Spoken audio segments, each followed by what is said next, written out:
हमें कमिश्नर साहब ने बुलाया है। मैंने बुलवाया है। मैं हूं इंस्पेक्टर विक्रम सिंह।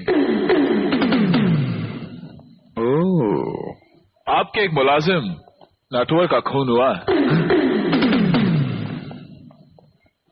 हमें नहीं मालूम वो कौन है। चौंकने की कोई जरूरत नहीं।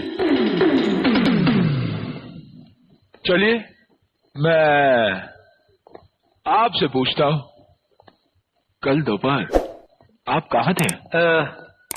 हमारे पास सबूत है, कलेक्टर साहब के पास थे। क्या हो तो पता करवा लो। तो खून आपने किया नहीं, करवाया है। हवेली पे आ जाना।